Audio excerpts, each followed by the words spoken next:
Welcome to the Remarkable Retail Podcast, Season 3, The Baker's Dozen Episode 13. I'm Michael LeBlanc. And I'm Steve Dennis. Well, Steve, I'm going to give listeners and viewers a bit of a hint as to who our special guest is this episode. The amazing Kara Goldin, founder and CEO of Hint Infused Water, an amazing CEO subscription-based retailer, best-selling author of Undaunted, Overcoming Doubts and Doubters. And Steve, I have to say, after you and I talked with Kara, I have no doubt that our listeners will love our interview with her. Oh, I think it's pretty certain. I saw an article about Kara the other day referring to her as the OG of DTC because Nice. Hint has actually been around quite a while. So it's great to hear about her journey and some of the takeaways. But and I'm a fan of the product. So even before we had her booked to be on the podcast. So. It's a great personal and professional journey, lots of lessons, and we'll get into that in our great interview. But for now, let's jump into news of the week. So one of our earlier this episode, we interviewed CEO Ben Kaufman from Camp, and apparently they've taken over some space at Toys R Us. Tell us what's going on. Yeah, I kind of love the irony of this. Toys R Us is one of those companies that it's this iconic brand that has basically disappeared, blowing great brand recognition, massive store presence, etc. And the space that Camp is going into in the Garden State Mall in suburban New Jersey was actually space that Toys R Us tried to use for a return to retail. So smaller space than typical Toys R Us store in a mall, which is not typically where most of the Toys R Us stores were. But that little experiment from Toys R Us, I think there were two of them. The other one I think was in Houston. That did not last. And now Camp, as part of their expansion plan, is moving into that space. And I don't know, it's kind of, it's hard to say from, one store, or Camp's still a pretty small business, but you know, seeing a totally different kind of business model, much more experiential, much more focused, move into a former Toys R Us space. I don't know if whether it's ironic, whether there's a sense of justice or whatever. But well, Ben had certainly hinted that there was big things coming for the brand. So yes. It sounded like there's a lot of interesting things happen. This could be one of those moving parts. Yep. So we'll keep an eye on it. All right. Well, let's talk about Amazon for a second. So you and I both know that returns are a reality of retail, and returns in e-commerce are just generally organically higher than returns to store. But you heard some information about Amazon returns that were pretty interesting. Share. Yeah, a little birdie told me, and this may be buried somewhere in Amazon's filings, that last year Amazon processed $100 billion in returns. 100 billion. 100 billion.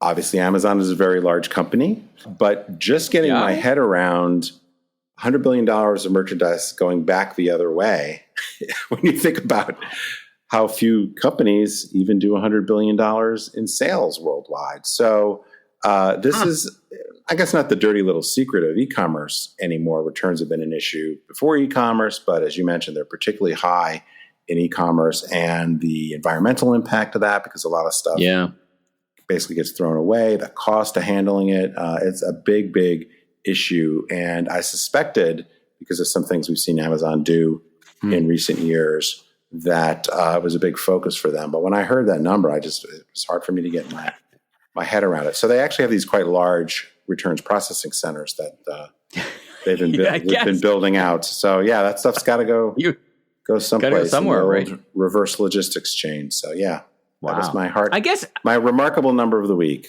100 billion. It's remarkable. I guess if we assume Amazon is 400 billion, which they're kind of tracking to, I guess it indexes to about 30% return, which is really high, because when you look at the QVCs of the world, they average about 17 to 18% on a blend of things, right? Blend, so that's high. That's if it's 33%, that's high, right? That's a lot of dough. Yeah, it's much higher than I would have expected. So anyway, we'll I'm not 100% not sure that number is accurate, but I'm pretty sure it's at least directionally accurate. And so let's talk about, they're making some moves in the physical world in your part of the world in Texas. What's going on in San Antonio? Yeah, well, so we've talked a few times about Amazon's different physical moves. This one's kind of curious. They are taking over about a 4,500 square foot space in the North Star Mall, which is a regional mall on the north side of San Antonio, as I recall. And they have not disclosed what they're doing with it.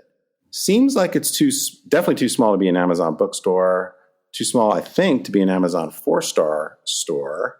So the question is, what's it going to be? And some speculation. My speculation is that it's going to be essentially a buy online, pick up, buy online, return to store to kind of connect it to the returns side of things. But, we've seen Amazon, and we talked about it last week with what they're doing with their new 4-star store. They're starting to do a lot of things really around the fulfillment side. You can return stuff at Kohl's, all their lockers, some of these things, the returns and pickup centers they put in Whole Foods. So my guess is this is a variation on a theme in a pretty high traffic mall, but we'll see. I imagine in the next month or so, we'll know exactly what they're doing. Well, maybe they're bringing that European idea of a hair salon to America in Texas. You never know, right? It'll be a big hair salon if it's in Texas, but... All right. Well, it is the season, and the season I'm talking about is forecasts for the holiday season. So they're all starting to roll out, and Adobe put their forecast out. I was looking at it this week as well. Any numbers jump out at you from the Adobe review of the U.S. forecast for holiday? There's two different ways to look at it. E-commerce is predicted for the holiday to be only up 10%. And I say only because last year I think it was up 33% or something like that, which is kind of the acceleration around COVID.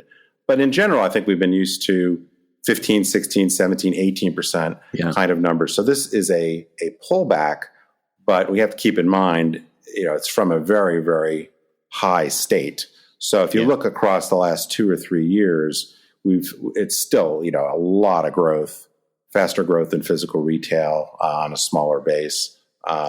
So I think a bit of moderation. The other thing that kind of jumped out at me was that their prediction around Cyber Monday or Cyber 5 was growth considerably below that overall 10% number.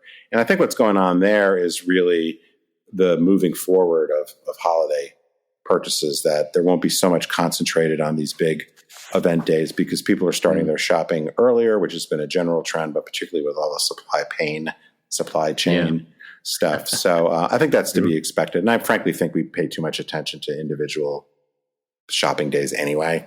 There's always stuff going on that kind of moves things around. But certainly very strong e-commerce year, not as strong as last year, but overall, pretty impressive growth across a 2-3 year stack. Let's finish off with Crocs. So Crocs is killing it. They put out some DTC numbers that were just remarkable. So did you have a chance to take a look at their numbers? And what do you think of a business like Crocs? Well, first of all, I'm going to say, and I don't want to sound too snobby wearing my Prada loafers, but I don't get Crocs. I had never got Crocs. I still don't get Crocs.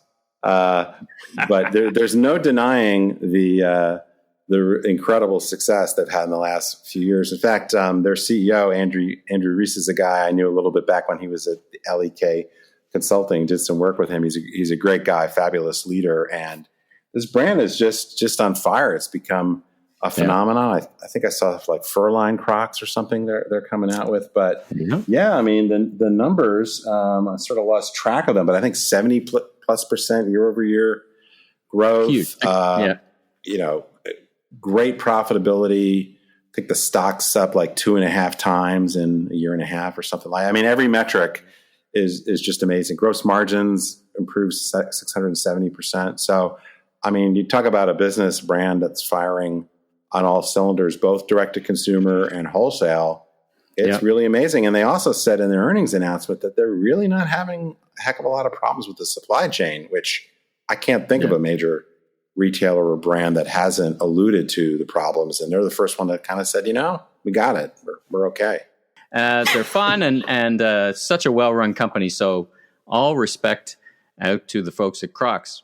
So I want to take this opportunity to remind our viewers and subscribers to Remarkable Retail to tune in either on our YouTube channel, or of course, if you're watching on YouTube, of course, there is the podcast. There's some bonus content on our YouTube channel. Smash that subscribe button so you don't miss a single minute. And also a shout out to my new podcast, Conversations with Commerce Next. And on a recent episode, we interviewed the COO and CMO of Crocs, coincidentally. Oh, okay. So it's a great interview. And that podcast is different than this one. We talk a lot about DTC and e-com. We get into the business side, but then we spend about half the podcast talking about the people. Like, we talk about their careers and career advice and career trajectory. So it's different, but we talk to some great people. So I encourage everybody to tune in and join me on that. So, all right, without further ado, let's get to our fantastic interview with Kara from Hint.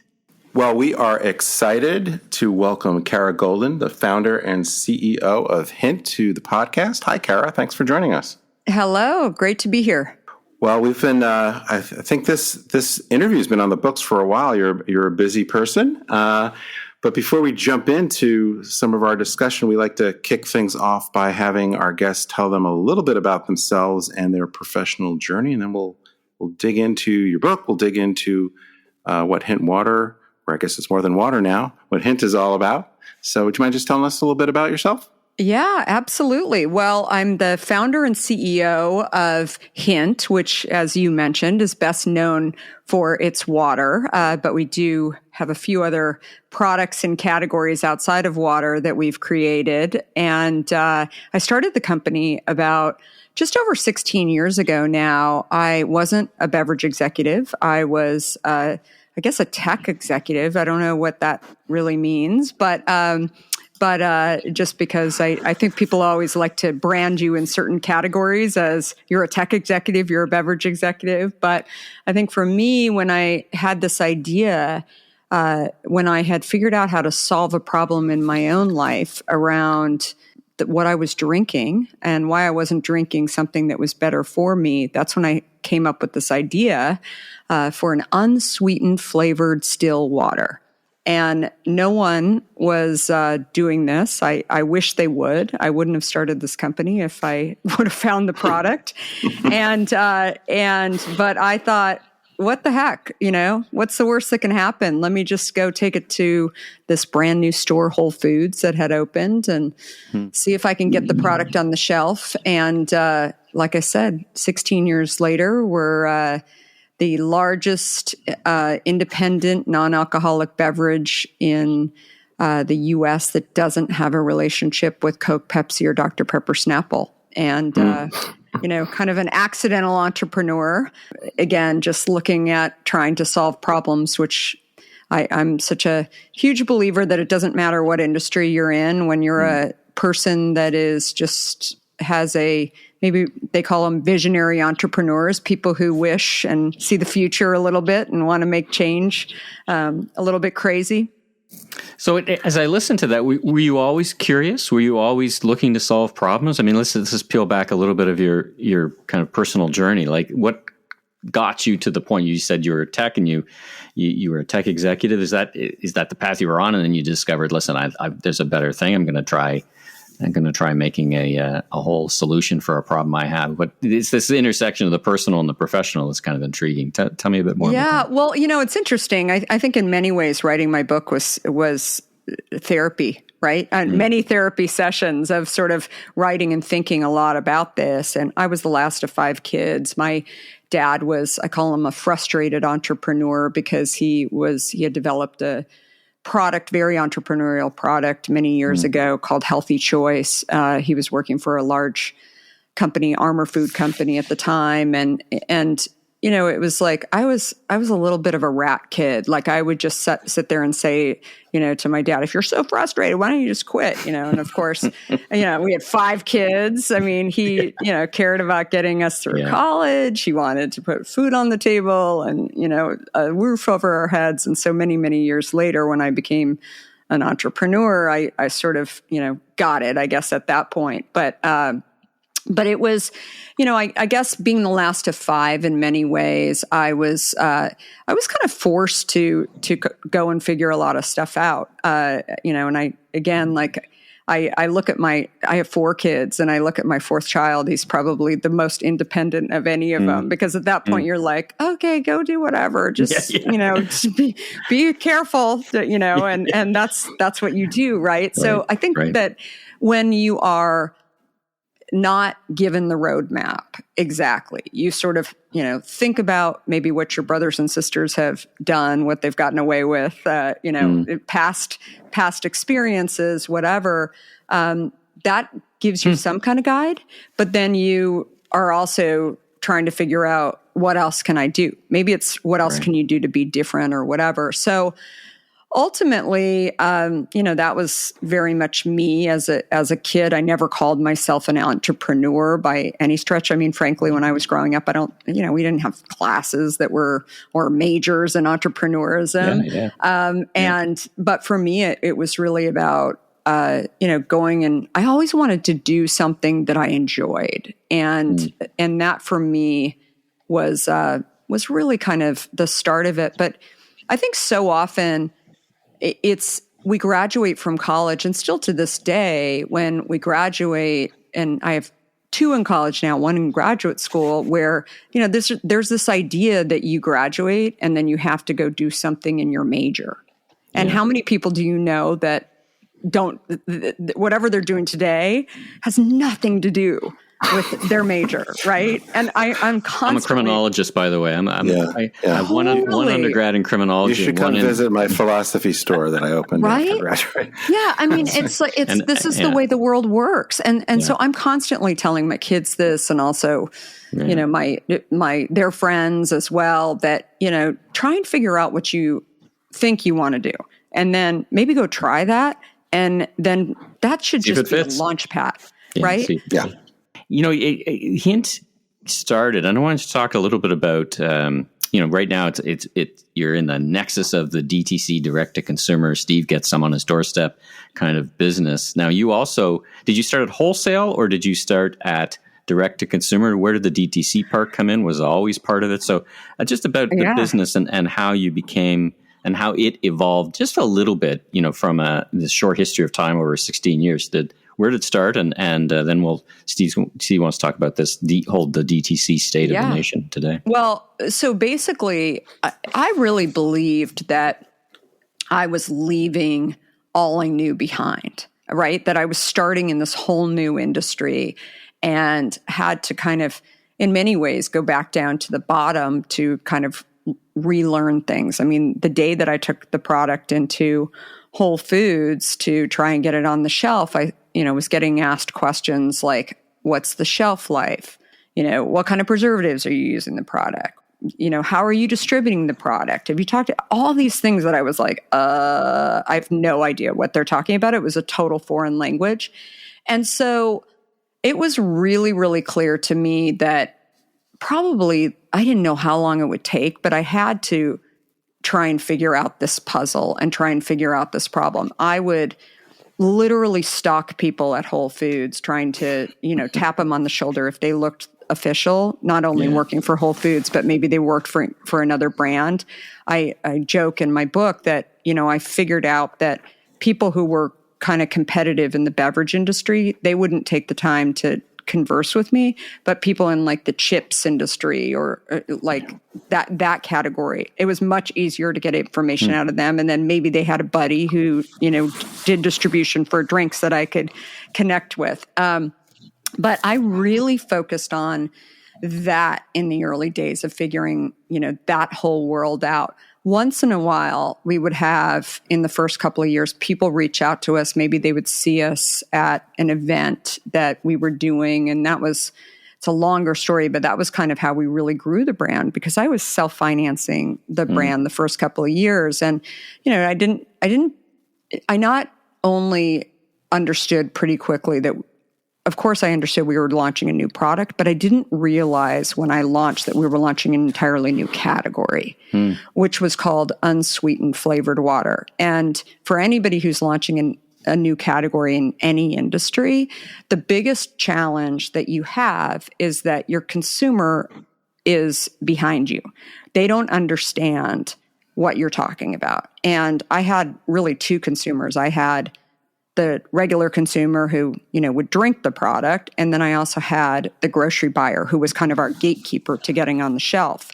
And so we spent a lot of time getting it out into, different events that were health related, whether it was like a fun run or breast cancer walk or something like that. And so once in a while, people would reach out to us and say, oh, my local store doesn't carry your product. Yeah. Is there any way I can buy it? So our direct to consumer was like there in the early days, but it wasn't really there. And, it was expensive to get a case. And we ended up basically breaking even because we felt bad charging people so much money for shipping.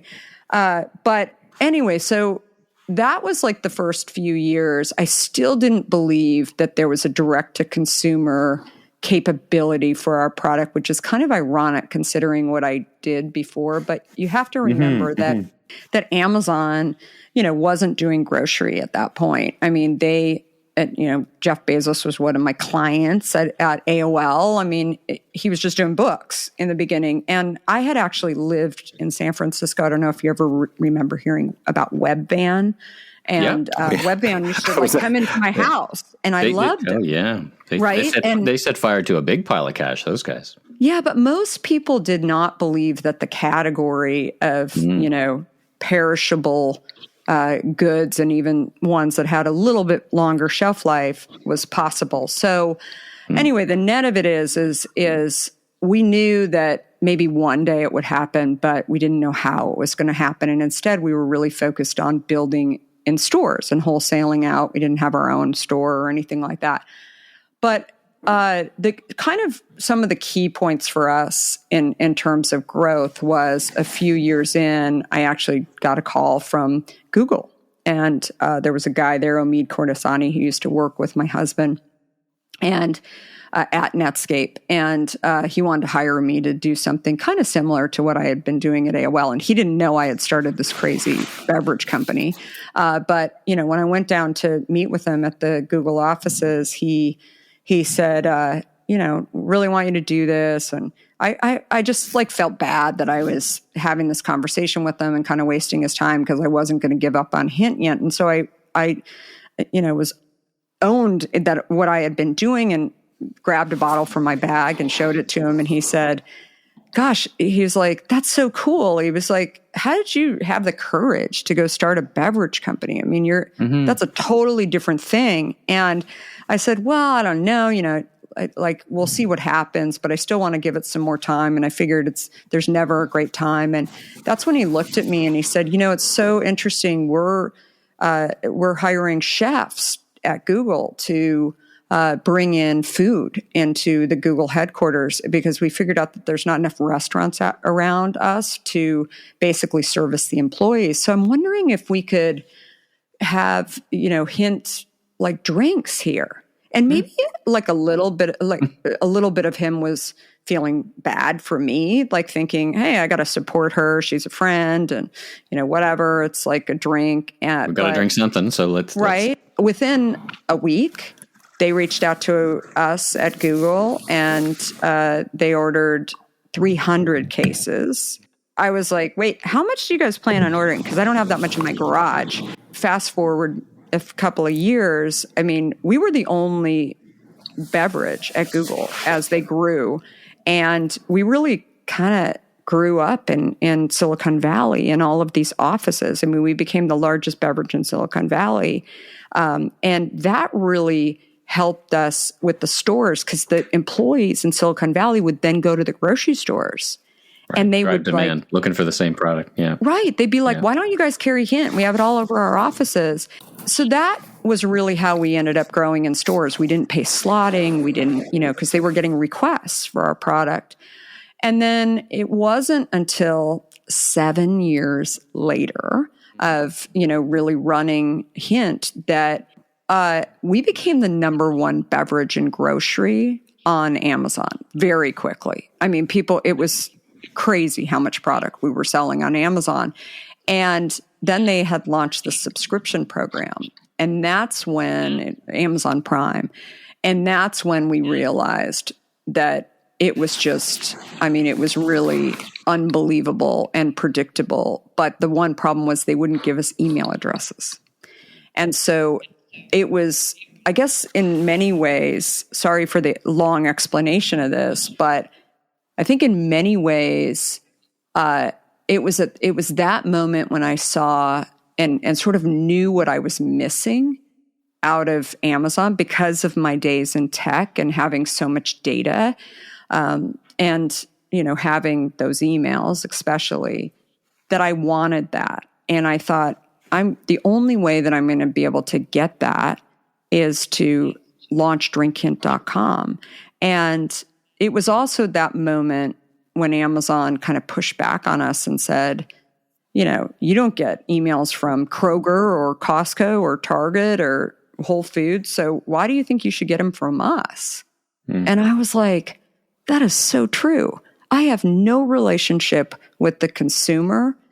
So that's really how our direct-to-consumer started. It was really, not to be the cheapest, not to compete with any of our retailers, but really to service the consumer and really offer them everything we do. And we just would try it and see what would happen. And little did we know, how well that business would do. So Kara, let's shift gears or pick up a little bit. I loved what you were talking about a few minutes ago about where kind of the state of direct-to-consumer in the early days of e-commerce were. I feel like I might have even met you at some point because I was at Sears back in the mid to late 90s, and we were playing around with some of these shopping channel kind of ideas. And it's also your book. Well, it's something I talk a lot about, but you sort of remind everybody that direct to consumer is not new. It was mail order catalogs that really kind of created that whole sort of framework. It's really kind of the digitally native brands that perhaps are the new business models. And with that, I'm kind of curious as you think about how Hint has evolved.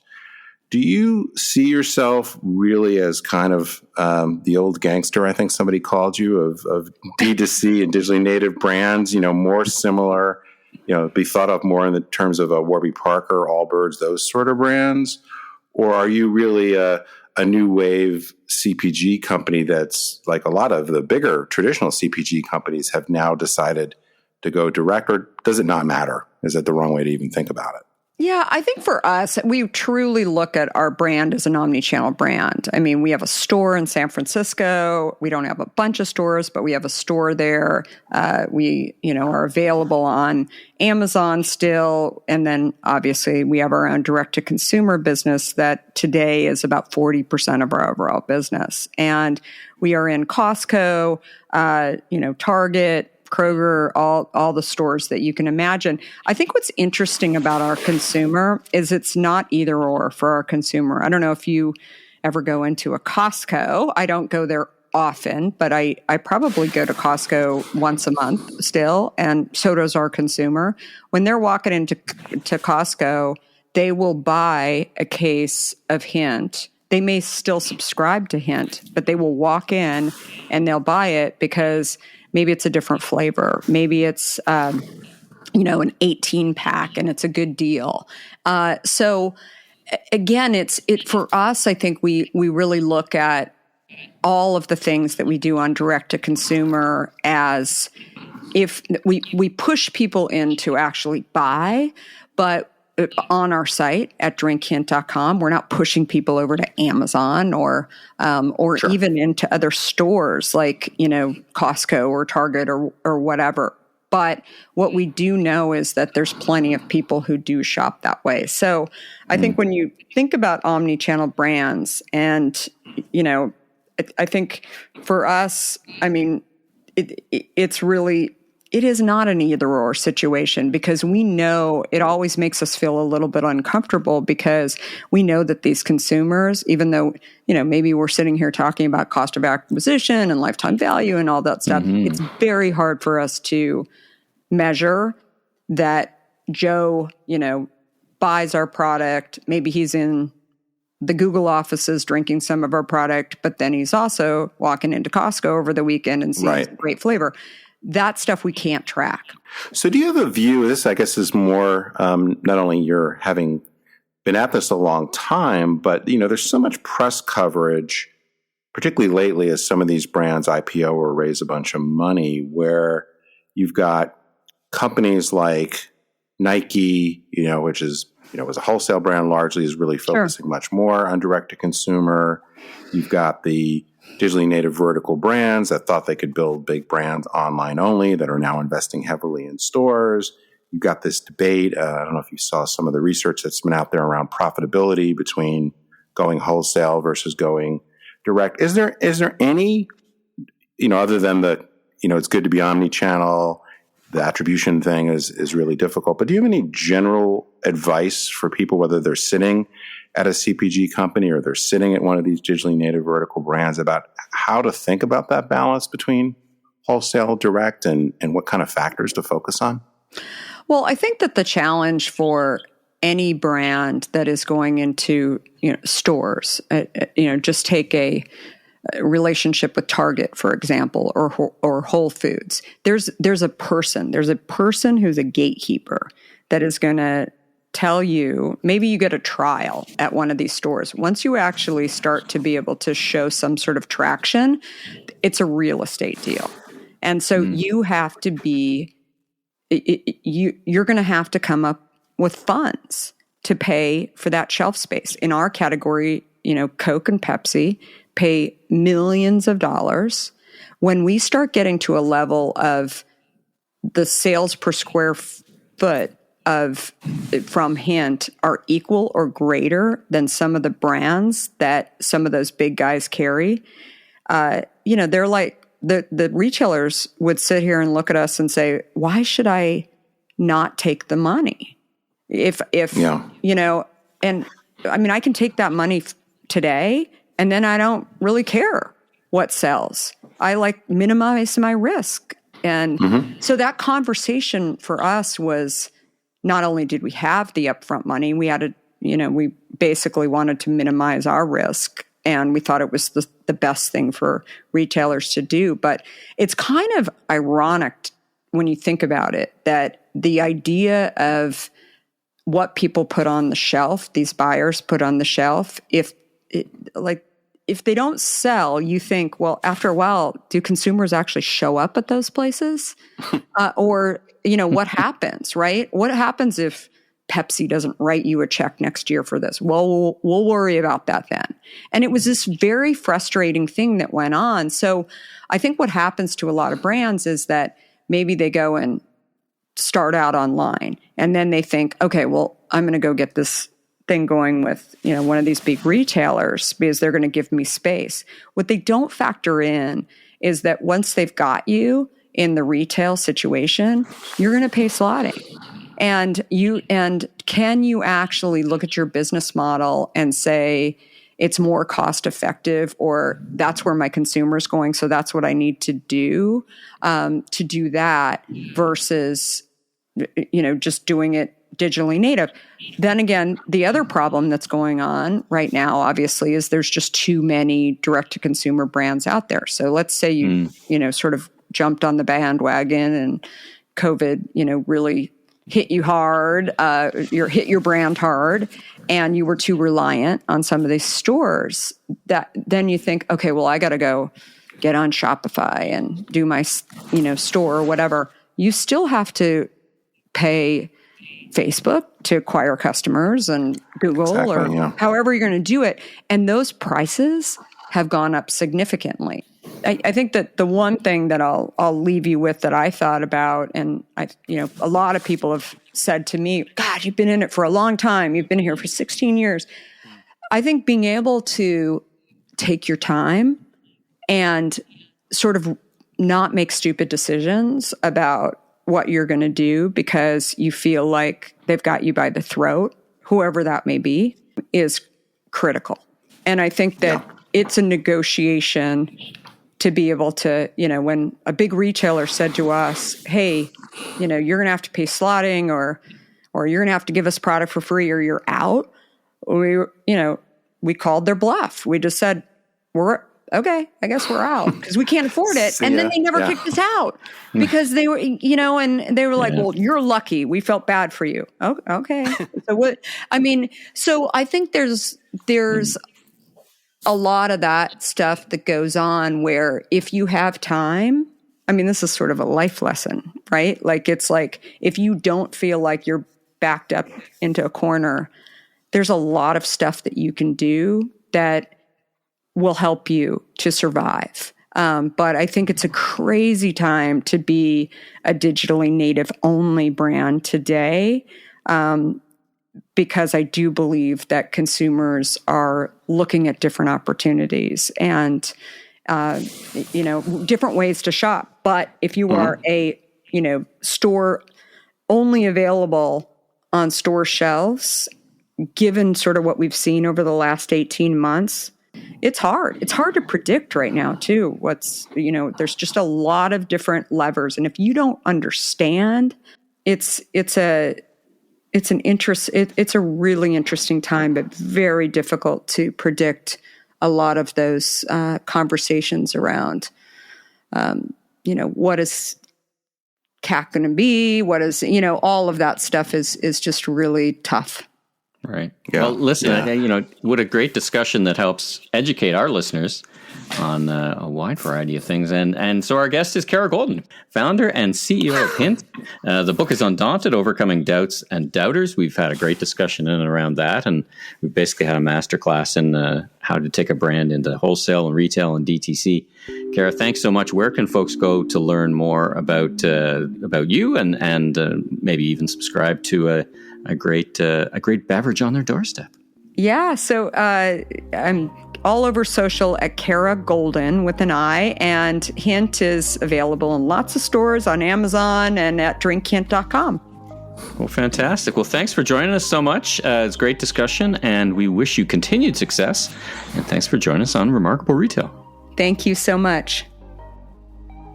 If you like what you heard, please follow us on Apple, Spotify, Amazon Music, or your favorite podcast platforms, so you can catch up with all our great interviews. Subscribe so that just automatically shows up. Tell your friends, and also in new insights and new episodes will show up every week. So tell your friends, because that will help us share the word, the good wisdom. Now, be sure and check out, us out on our new YouTube channel. Not so new anymore. We got a couple episodes up there, and just look for Remarkable Retail. And I'm Steve Dennis. You can check out more of my work at my website, stephenpdennis.com, or on Forbes, or on Twitter. And please check out my second edition of my book, Remarkable Retail, How to Win and Keep Customers in the Age of Disruption, available just about everywhere books are sold.